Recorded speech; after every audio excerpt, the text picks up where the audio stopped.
on a un partenariat qui se présente en fait sous trois grands axes.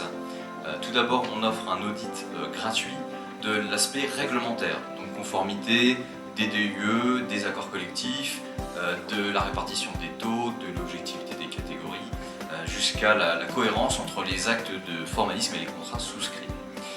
Dans un deuxième axe, on présente un retour d'audit avec des remarques et des préconisations. Et enfin, dans un troisième axe, on propose une mutualisation de vos risques tout en gardant votre indépendance. Alors, dans le but bien évidemment de maîtriser le risque de prévoyance, de le diluer autant que possible et donc d'optimiser les coûts. Faire un petit flash d'information des actualités sociales qu'on a pu avoir en 2016 qui vont tourner principalement autour de la retraite, de la prévoyance et des frais de soins de santé.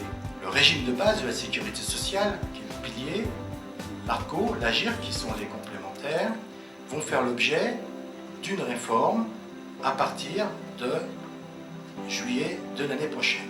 La réforme va porter principalement sur les polypensionnés du régime de sécurité sociale. Alors, pourquoi parler de retraite aujourd'hui à la tribune? Parce que c'est quand même le souci d'un certain nombre de médecins du travail que nous avons. On a vu qu'on avait un âge moyen de 56 ans et que finalement tous les médecins du travail n'ont pas une carrière linéaire de médecin du travail. Ils ont pu passer dans différentes fonctions, dans différents régimes.